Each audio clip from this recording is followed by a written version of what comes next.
ये parcel scan machine में डालो।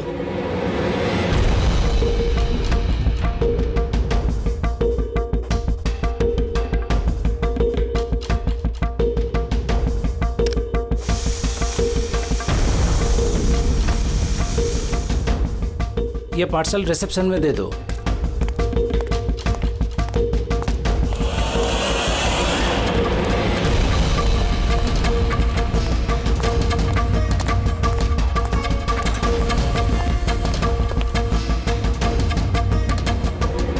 ये लीजिए। शामू, जी मैडम। ये पार्सल लो, जस्टिस राय के लिए आया है। वो ऊपर प्राइवेट लॉज में बैठे हैं, उनको दे दो। बाप रे, जस्टिस राय, उनके पास कौन जाएगा? क्यों, क्या हुआ? अभी 10 बातें सुना देंगे। Check and met. राय, शतरंज खेलना भूल गए? ऐसी कोई बात नहीं है, मैं बस आज तगड़ा खेलने के मूड में नहीं हूं। और सुनो, तुम भी आज मुझे हराने की कोशिश नहीं करोगे, समझे? क्यों भाई, तुम्हारा जन्मदिन है इसलिए? बिल्कुल, बहुत अच्छा गेम खेला तुमने। एक और खेले? ठीक है।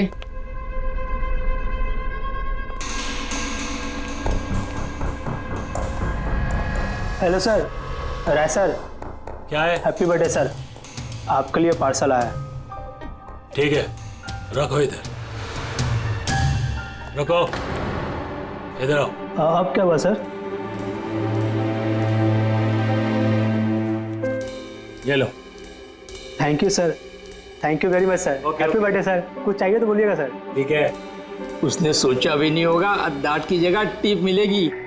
ये सब लोग ना मुझे घूसट और खड़ूस समझते हैं, लेकिन मुझे इससे कोई दिक्कत नहीं है। इनफैक्ट मुझे मजा आता है। अरे ये सब छोड़ो, पैकेट खोलो ना, क्या है?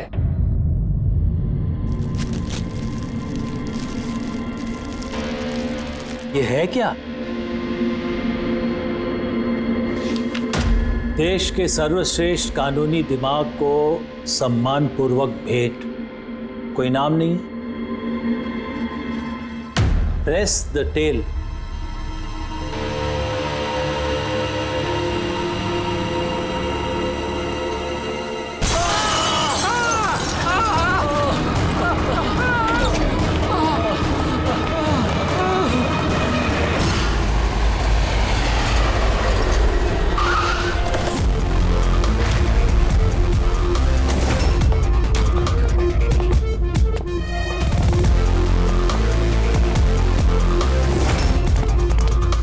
आपने कहा था बॉम्ब ब्लास्ट हुआ। हाँ सर, लॉन्च में सर। वो दोनों वहीं थे सर।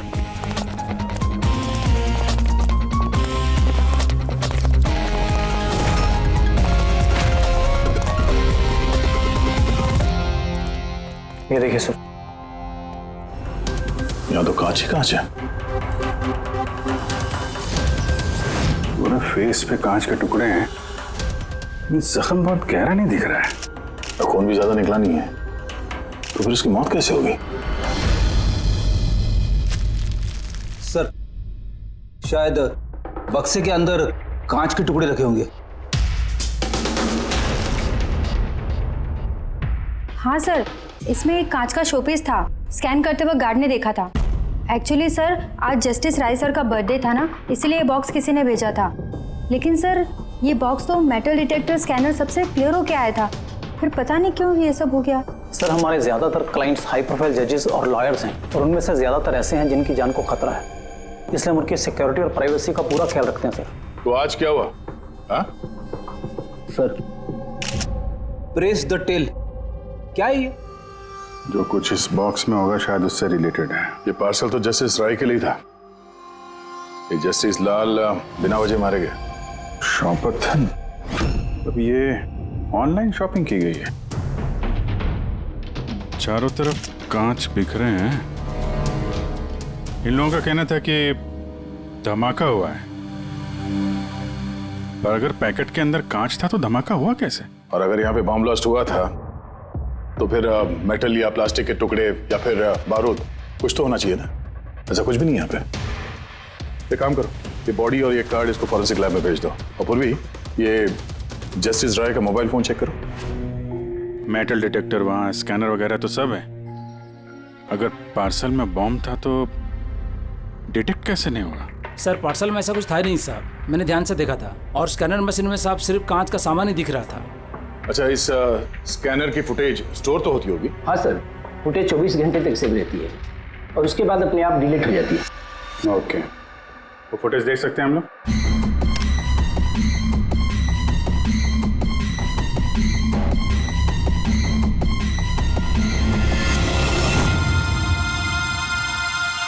ये क्या? कोई शोपीस तो लग रहा है। देखिए सर, कहीं कोई मेटल है ही नहीं और इतना पारदर्शी कांच ही हो सकता है। जब वो डिलीवरी बॉय आया था तब की फुटेज है? हाँ सर, और कल बारिश की वजह से सीसीटीवी कैमरा खराब हो गया था। आप कह रहे थे सिक्योरिटी का बड़ा इंतजाम है, ये आपका इंतजाम है? Sorry sir.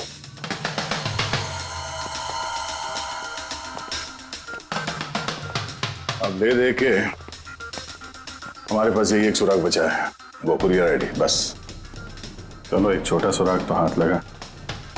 बाकी फॉरेंसिक लैब में साड़ों के साथ भी कुछ ना कुछ जरूर ढूंढ निकालेंगे। ये गुत्थी तो सुलझ ही नहीं रही है, समझ में नहीं आ रहा है आखिर ये हुआ कैसे। या सांके तू कह रहे तेरे समझ में नहीं आ रहा कि इन दोनों की मौत हुई कैसे? अरे नहीं, ये समझ में आ गया कि इनकी मौत कैसे हुई है। ये जो कांच के टुकड़े हैं ना, इनमें जहर है, इसकी वजह से इनकी मौत हुई है। कांच के टुकड़े जहरीले थे? हाँ, वो जो कांच का शोपीस बना था ना, तो शोपीस बनाते वक्त जब कांच को पिघलाया गया तब खूनी ने उसमें जहर मिला दिया। जब कांच ठंडा हो गया तो जहर पूरे के पूरे कांच में फैल गया। कोई सोच भी नहीं सकता था बॉस। और सर, जब हमने इन कांच के टुकड़ों को टेस्ट किया तो पता चला कि इसमें एक ऐसा जहर मिला हुआ था जो कोई भी अपने घर पे बना सकता है। सर, आप तो बोल रहे थे कि ये गुत्थी सुलझी नहीं है, मगर आपने तो पूरा केस ही सॉल्व कर दिया है। नहीं नहीं नहीं पंकज, ये केस सॉल्व नहीं हुआ है। सिर्फ ये पता लगा है कि कांच के टुकड़े जहरीले थे। बस ये केस जितना सिंपल दिख रहा है उतना सिंपल है नहीं। लेकिन सर, इसमें इतना कंफ्यूजन क्या है? कांच ब्लास्ट हुआ और उसके टुकड़े इन दोनों को लगे, जहरीले कांच के टुकड़े, जहर खून में मिला और इन दोनों की मौत हो गई, राइट? करेक्ट। लेकिन तुमने बीच में क्या कहा? कांच ब्लास्ट हुआ। अब सवाल यह है कि कांच ब्लास्ट कैसे हुआ? जब इसमें कोई विस्फोटक नहीं है, किसी किस्म का कोई केमिकल नहीं मिला है, तो ये ब्लास्ट हुआ कैसे? फोरेंसिक सर्जन कौन है? मैं हूं। तो फिर तुम बताओगे ना। फॉरेंसिक एक्सपर्ट हूं, जादूगर नहीं हूं। अच्छा, समझ में नहीं आ रहा तो जादूगर नहीं हूं। सर, इन जहरीले टुकड़ों के अलावा हमें एक और चीज मिली है। क्या? ये कार्ड जो इस गिफ्ट के पास था, ये कार्ड का पेपर वैसे तो मोटा दिख रहा है, लेकिन एक्चुअल में ये 2 पेपर को यूं चिपका कर बनाया गया है। और ये देखिए इसमें क्या लिखा है। सजाए मौत, मतलब खूनी ने सिर्फ कत्ल ही नहीं की, कत्ल के साथ साथ एक मैसेज भी भेजा, सजाए मौत। जो हुआ उसका बहुत दुख है हमें, पर ऐसे समय में भी हमें आपसे कुछ सवाल करने पड़ेंगे। जी मैं समझ सकती हूँ। आपको किसी पर शक है?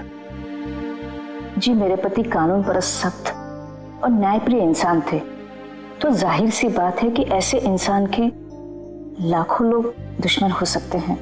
वो अपराधी जिनको इन्होंने सजा दी थी, वो वकील जो इनकी सख्ती से बहुत परेशान थे और इनके फैसले से नाखुश भी।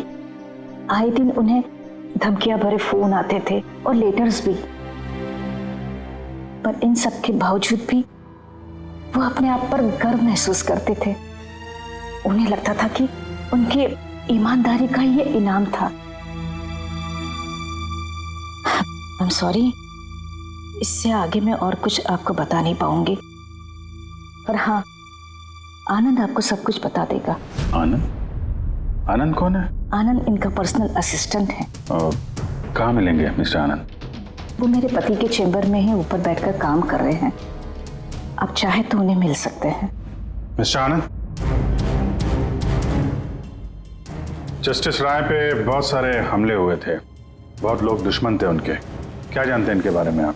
सर, उनको धमकी देने वाले लोगों की कमी नहीं थी। अच्छा, ऐसे कितने लोग थे जिन्होंने जान से मारने की धमकी दी थी? अनगिनत। उनकी धमकियों को ट्रॉफी के जैसे संभाल कर रखते थे। 1 मिनट सर।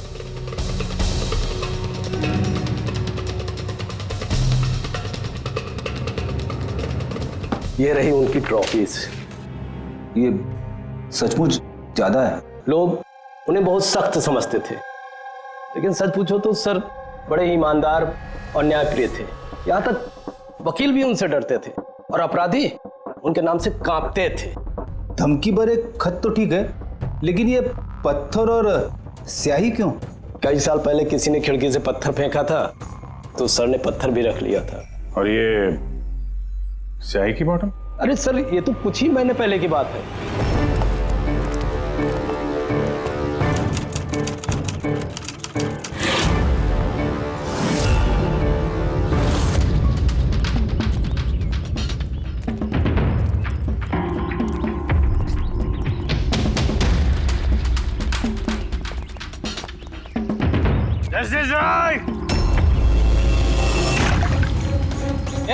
क्या कर रहे हो? तुम्हारी इसी स्याही ने मेरी जिंदगी बर्बाद की थी, याद है ना? अभी चाहकर भी भूल नहीं पाओगे मुझे, नहीं भूल पाओगे तुम। रखो, आनंद जाके बॉटल लाओ। Yes sir. ओके। अब ये बॉटल सोवेनियर बनेगी हमारी स्टडी रूम में। Yes sir. कमल को इस हरकत की वजह से फिर से जेल हुई, शायद अब भी जेल में ही हो। रेडी? ये सारी चीजें अपने कब्जे में ले लो। और मिस्टर आनंद, जज साहब को जिन जिन लोगों ने धमकी दी है सबकी डिटेल चाहिए, हमें सबकी लिस्ट चाहिए। यार वीरेन प्लीज यार एक बार फिर से पता करो यार, शायद कुछ पता चल जाए। सर जब ये पॉसिबल है ही नहीं तो पता चलेगा कैसे? देखिए आप सिर्फ मुझे कांच के टुकड़े दिखा रहे हैं, ना इसमें बारूद है, ना केमिकल है, ना कोई मेटल और कोई विस्फोटक पदार्थ भी तो नहीं है इसमें कि हमें पता चल सके कि ये ब्लास्ट की वजह क्या है। अरे यार वीरेन वहां पर जो कुछ था वही दूंगा ना, वहां पर सिर्फ कांच के टुकड़े थे और कुछ नहीं था। तो सर ये बॉम्ब ब्लास्ट है ही नहीं, क्योंकि दुनिया में ऐसा कोई भी बॉम्ब नहीं बना है जो सिर्फ कांच के टुकड़ों से बना हो। कांच में विस्फोटक गुण होते ही नहीं है सर, ट्राई टू अंडरस्टैंड। मुझे मालूम है कांच में विस्फोटक गुण नहीं होते, लेकिन वहां पर ब्लास्ट हुआ है, ब्लास्ट में सिर्फ कांच के टुकड़े मिले और कुछ मिला ही नहीं है यार। तो सर आई विश कि आप ये केस जल्द से जल्द सॉल्व कर लें, ताकि हमें भी तो पता चले कि ये ब्लास्ट हुआ कैसे। सर आप लोग कांच के गुणों के बारे में बात कर रहे हैं ना? मैं ऐसी किसी को जानती हूँ जो हमारी हेल्प कर सकती है। ग्रेट सर, उसको हर तरह के कांच के बारे में पता है। आई थिंक हमें एक बार उससे मिल लेना चाहिए। मिलते हैं तारिका, तुम जिससे कहोगी उससे मिलते हैं। बस मुझे सिर्फ ये पता करना है कि आखिर ये ब्लास्ट हुआ कैसे। 3 सस्पेक्ट की लिस्ट बनाई है। 3 भागों में क्यों? क्या है? अब यहाँ पे जितने लोग हैं इनमें से सभी लोगों ने कभी ना कभी जस्टिस राय को धमकी दी है और इनमें से ज्यादातर लोग जेल में भी है।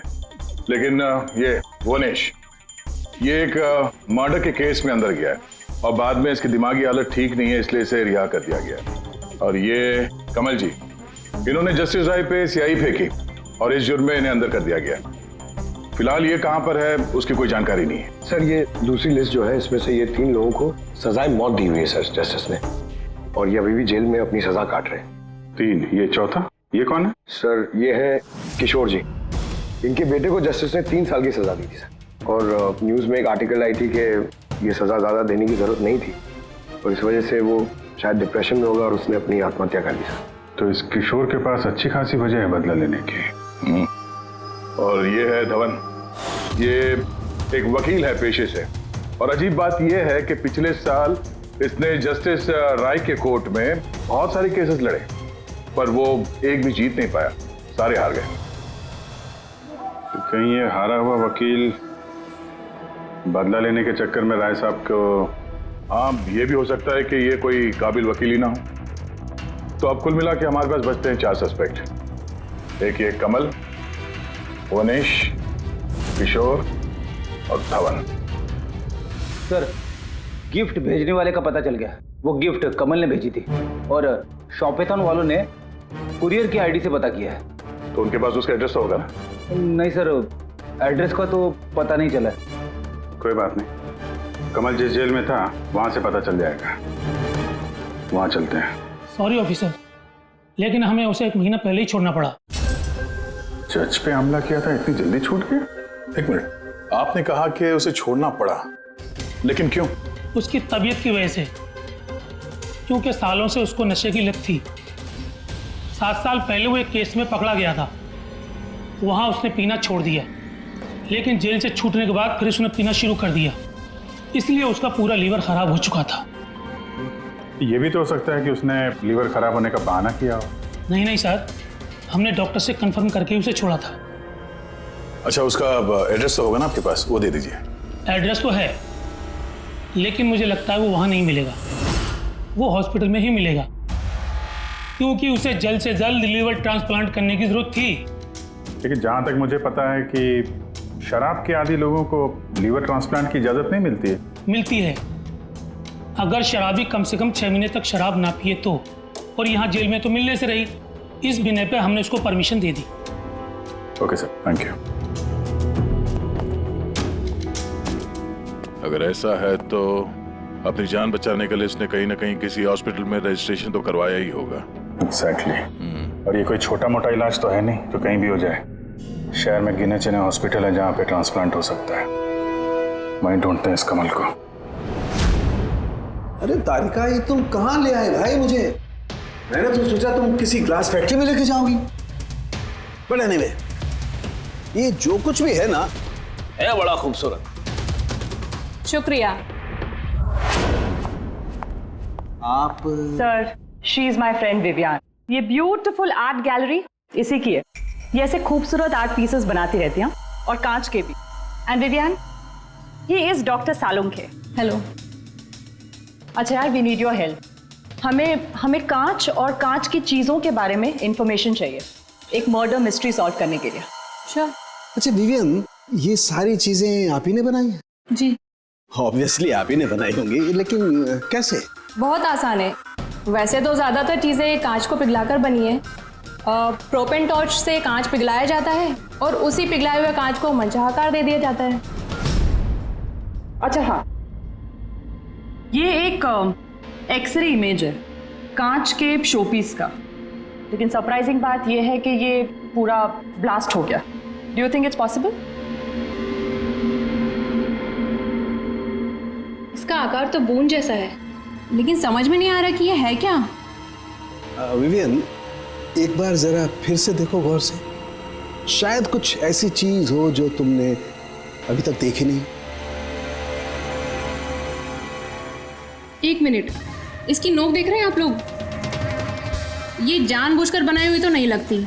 I mean, जिसने भी इसे बनाया है उसने कांच को पिघलाकर बहुत जल्दी उसे ठंडा कर दिया है, बिल्कुल तुरंत, जिससे कि ये कांच का आकार न केवल बूंद के जैसा रह गया है, बल्कि इसकी नोक पतली, लंबी और नाजुक हो गई है।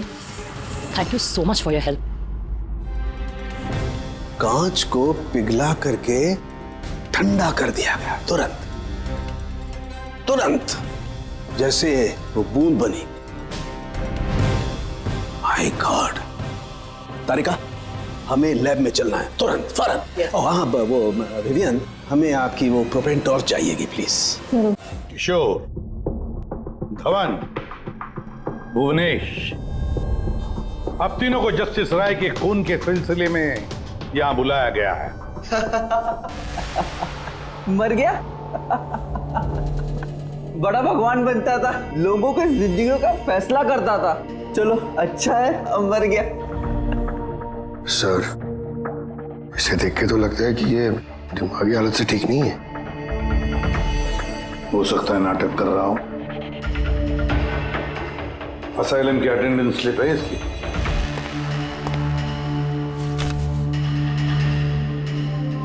सर, इसमें तो लिखा है कि 1 महीने से बाहर ही नहीं गया असाइलम से। और ये रिपोर्ट खुद डॉक्टर ने बनाई है, ये देखिए। ठीक है, ले जाओ इसे। चलो चलो उठो।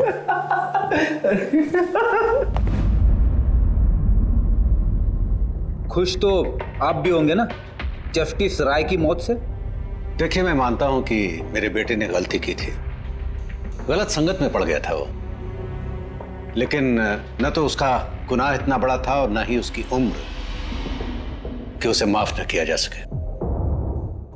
और फिर अगर सजा देनी ही थी तो कम सजा दी जा सकती थी उसे, लेकिन जस्टिस राय ने ऐसा कुछ नहीं किया, जिसकी वजह से आपके बेटे ने आत्महत्या कर ली। जी। और आप जस्टिस राय को उसका जिम्मेदार मानते हैं? बिल्कुल मानता हूं, और मैं खुद को भी जिम्मेदार मानता हूं। शायद मेरी अपनी परवरिश में कोई कमी रह गई थी। और धवन जी, आपने पिछले साल में जस्टिस राय के कोर्ट में 17 केसेस लड़े हैं और आप 17 के 17 केसेस हार गए। आपको भी गुस्सा आया होगा, इसलिए आपने तो इस वजह से मैंने उनका खून कर दिया, ऐसा सोच रहे हैं आप? इससे बचकानी सोच कोई हो ही नहीं सकती। इस वजह से कोई किसी का खून करता है क्या? इस जजमेंट की वजह से आपके क्लाइंट्स आपको छोड़कर चले गए। वकील के तौर पर आपकी बदनामी हुई। जस्टिस राय ने ना सिर्फ आपके खिलाफ जजमेंट दी, बल्कि आपके प्रैक्टिस के खिलाफ, आपकी वकालत के खिलाफ जजमेंट दी। सर, मैं मानता हूं आपने जो कुछ भी कहा सच है, लेकिन इससे यह कतई साबित नहीं होता कि मैंने उनका खून कर दिया है। धवन जी, साबित नहीं हुआ तो क्या हुआ? हो तो सकता है ना। देखिए सर, मेरी इतने सालों की प्रैक्टिस है, इस पेशे में कोई नया नहीं हूं मैं। सर, मैंने इतने सालों तक मेहनत करके बहुत नाम कमाया है, लोग जानते हैं मुझे। और सर, जिस वक्त जस्टिस राय का खून हुआ, उस वक्त मैं कहां था, क्या कर रहा था, किसके साथ था, इन सब बातों का ब्यौरा दे सकता हूं मैं, वो भी गवाहों और सबूतों के साथ। एक बात मत भूलिए धवन जी, खून एक पार्सल की वजह से हुआ है, और जिस वक्त खून हुआ उस वक्त खूनी वहां पर मौजूद नहीं था, समझे आप? इसलिए आपके गवाह और आपके सारे सबूत हमारे लिए कोई मायने नहीं रखते। आप सिर्फ भूलिएगा मत कि जब तक ये केस सॉल्व नहीं होता, आप हमारे शक के दायरे में हैं।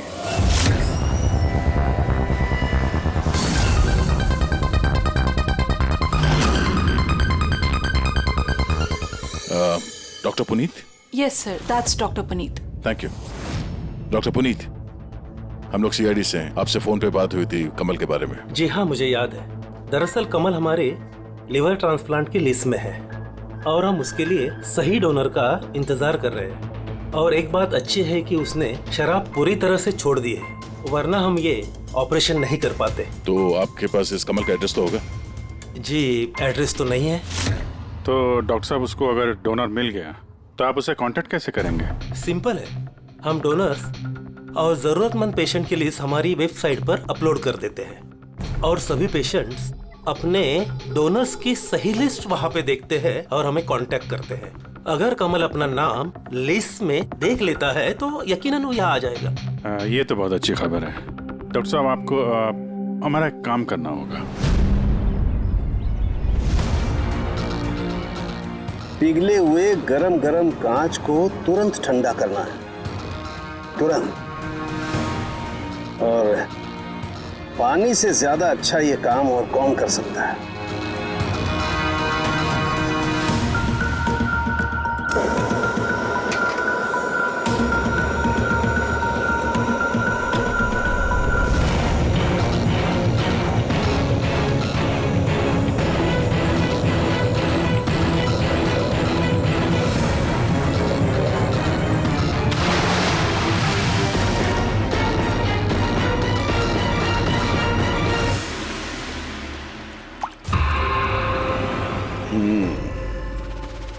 तो ऐसे बनी ये कांच की बूंद।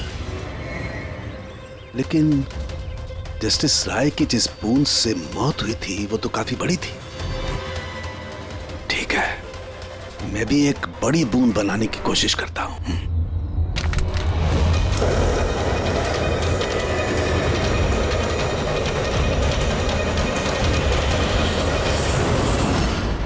ये कोड्स आखिर है क्या?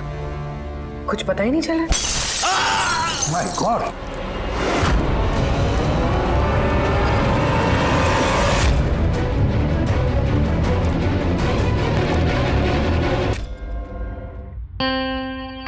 बस कांच के इस बूंद जैसे आकार को सिर्फ एक ही तरीके से बनाया जा सकता है, गरम गरम पिघले हुए कांच को पानी में गिराकर।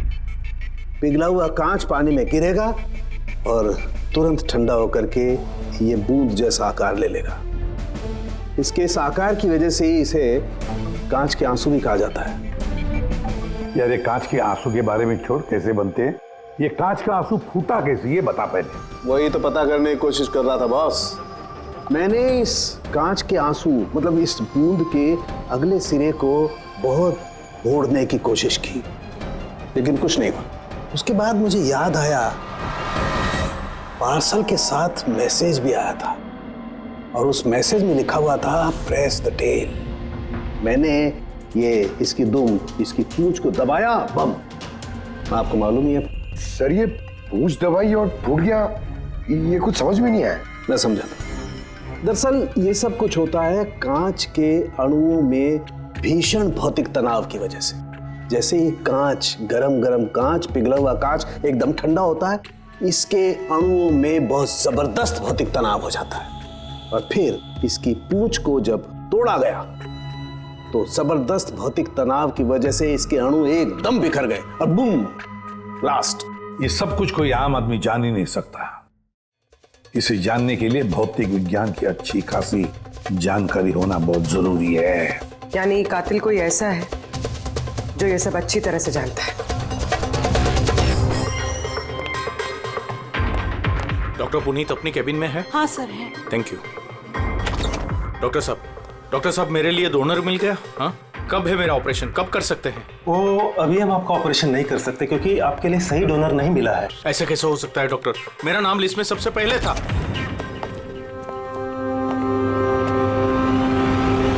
देखिए, मैं मेरी सजा काट चुका हूँ पूरी तरह से, फिर आप लोग मुझे कहाँ लेके जा रहे हैं? मैंने ऐसी कोई गलती भी नहीं की है। जस्टिस राय का खून हो गया है। क्यों किया खून? जस्टिस राय का खून? लेकिन मैंने कुछ नहीं किया। आपने शॉपथॉन वेबसाइट से जस्टिस राय के लिए उनके जन्मदिन पे तोहफा भेजा था ना? नहीं तो मैंने कोई तोहफा नहीं भेजा था। तुमने कुछ नहीं किया तो फिर तुम अंडरग्राउंड क्यों थे? देखिए, मैं अंडरग्राउंड नहीं हुआ था। सचमुच मेरी तबीयत खराब रहती है, इसलिए शहर से बाहर हेल्थ स्पा ज्वाइन कर लिया है मैंने। जेल से छूटने के बाद मैं वही रहता हूँ। और वो पार्सल, कांच का अजीब सा शोपीस जो आपने जस्टिस राय को भेजा था शॉपथॉन वेबसाइट से, जिसपे आपका कॉन्टैक्ट डिटेल्स भी था।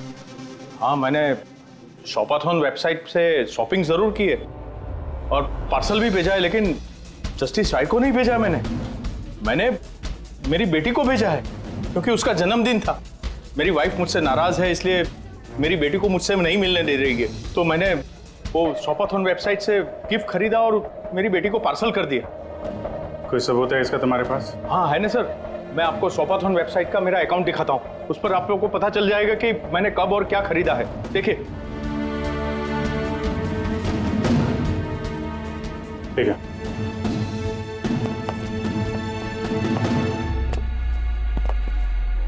ये आदमी तो वाकई सच बोल रहा है। इसने तो वो गिफ्ट अपने बेटी के लिए खरीदा था, और वो भी जस्टिस राय की मौत के 2 हफ्ते पहले। मतलब कातिल जानबूझ के हमारा ध्यान इसकी तरफ भटका रहा था। यानी वो जो कोई भी है, उसे कमल की पूरी हिस्ट्री के बारे में मालूम था। उसने उसके घर से वो पार्सल का डब्बा चुराया, उसमें कांच का सामान रखा और किसी तरह से जस्टिस राय तक पहुंचा दिया। कातिल वही है जिसने ये पार्सल जस्टिस राय तक पहुंचाया।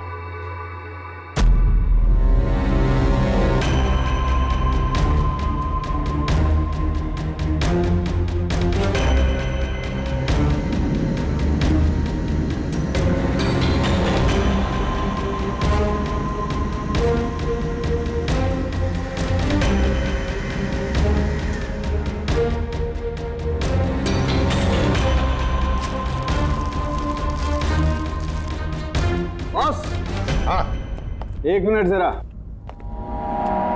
तो से देखो, इस एड्रेस के नीचे की तरफ एक और एड्रेस, और ये दोनों पते अलग अलग हैं। डैम इट, एक सुराग मिला था वो भी गलत निकला। मतलब कमल बेकसूर है। बस मैं इस कागज को लैब में ले जाकर के अच्छी तरह से चेक कर लेता हूँ। ठीक है सर। सब मिल गया। एक सबूत गया तो दूसरा मिल गया। कोड डिकोड हो गया। कोड में क्या है? सर वो कोई कोड्स नहीं है, सिंपल मैसेजेस है। उन दोनों डेट्स पे जब जस्टिस राय ने जस्टिस लाल को मैसेजेस भेजे थे, उन दोनों डेट्स पे 2 बातें कॉमन थी। कौन सी बात? सर पहली बात, उन दोनों डेट्स पे दोनों जजेस में से एक शहर से बाहर था, और दूसरी बात, उन दोनों डेट्स पे संडे था। और जिस दिन कत्ल हुआ है उस दिन भी संडे था। Exactly sir. और मारे जाने से पहले वो दोनों शतरंज खेल रहे थे। यस, जो मैसेजेस जस्टिस राय ने जस्टिस लाल को भेजे हैं वो कोई कोड्स नहीं, शतरंज की चालें थी। वो दोनों चाहे कहीं भी हो अपना शतरंज का खेल जरूर पूरा करते थे। जहां छोड़ा अगली बार वहीं से पकड़ते थे।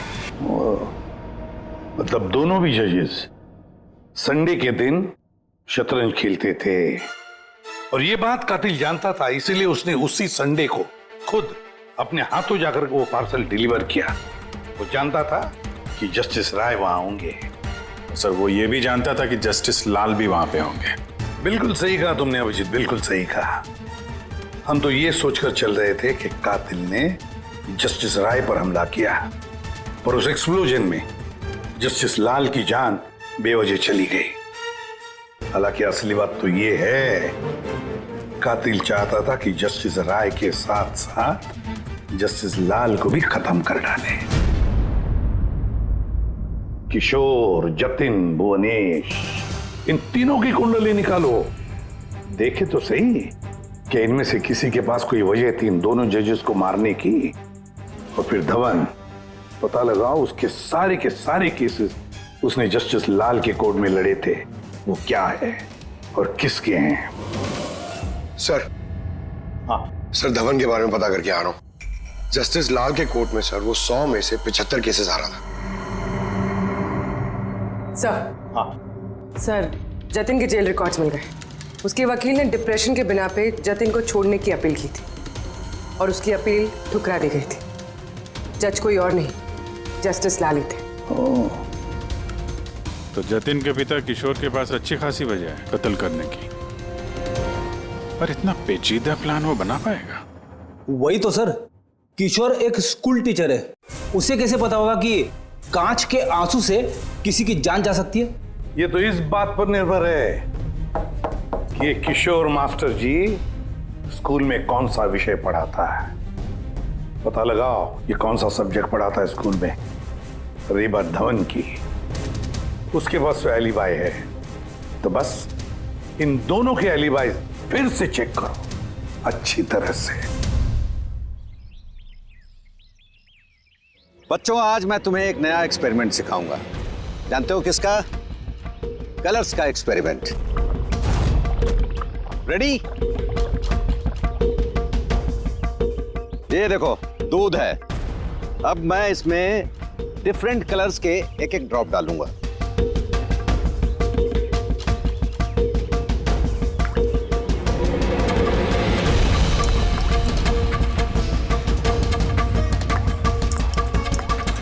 Now come here. देखो बेटा, अब जब मैं ये बर्ड इसके अंदर डालूंगा तो तुम्हें देखने को मिलेगा कि अणु किस तरीके से प्रक्रिया करता है। देखो,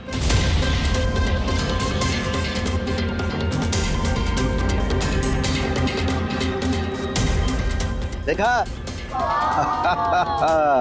इसे कहते हैं विज्ञान का जादू। कमाल है। नहीं, मैं आपके प्रयोग की बात नहीं कर रहा हूं, आपके बारे में बात कर रहा हूं। आपने कभी बताया नहीं कि आप विज्ञान पढ़ाते हैं? आप लोग यहाँ? मैं तो बस वो प्राथमिक विज्ञान पढ़ाता हूँ। आपने बच्चों को वो कांच के आंसू वाला प्रयोग दिखाया नहीं? कैसे पूछ दबाते ही ब्लास्ट हो जाता है। हाँ? आप क्या बात कर रहे हैं? मुझे नहीं पता। आपको सब पता है। अब जरा इन बच्चों को जाने के लिए कहिए। बच्चों, आज के लिए छुट्टी, बाकी की पढ़ाई कल। जाओ तुम लोग। सर को पहचानते हैं आप?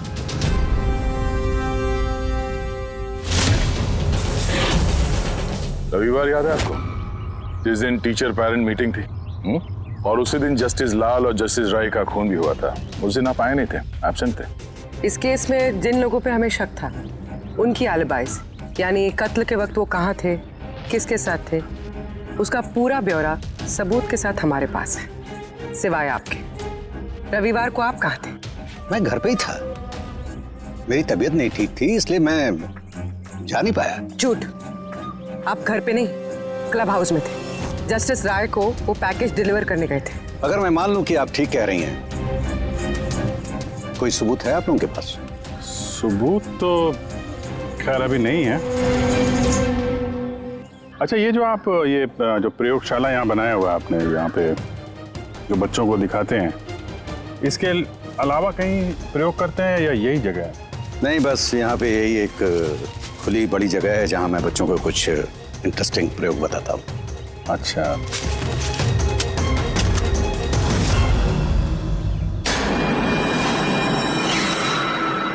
सर आप अंकल, अरे आप लोग वहां कहाँ जा रहे हैं?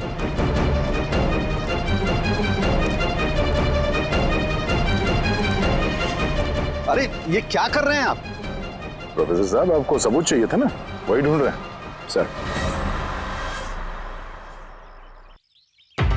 पहचान रहे ना इसे आप? ये तो एक टुकड़ा है, ऐसे बहुत सारे टुकड़े यहाँ मिलेंगे अगर यहाँ पे आसपास खोदा गया तो। क्या आपको भी पता है? ये कोई साधारण कांच के टुकड़े नहीं है डॉक्टर साहब।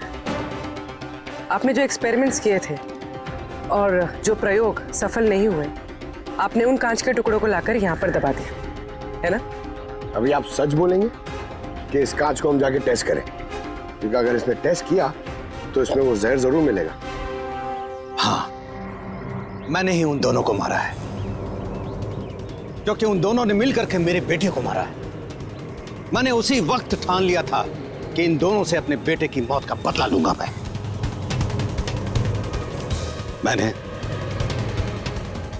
मैंने इन दोनों पे निगाह रखना शुरू किया। एक दिन बच्चों के लिए इंटरनेट पे कुछ अनोखे प्रयोग ढूंढ रहा था मैं, तभी मुझे ये कांच के आंसू का प्रयोग मिला। मैंने सोच लिया कि अपने बेटे को इंसाफ दिलाने का यही एक तरीका है। मुझे पता था कि कमल जस्टिस राय पे स्याही फेंक चुका है और अभी अभी जेल से छूटा है। मुझे उसकी बेटी के बारे में भी पता था। मैं जानता था कि वो उसे बर्थडे गिफ्ट जरूर भेजेगा। अरे भाई साहब, ये भी लेना।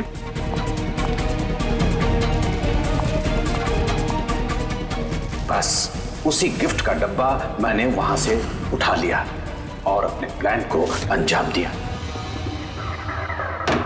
मैंने उसे बहुत सावधानी से पैक किया।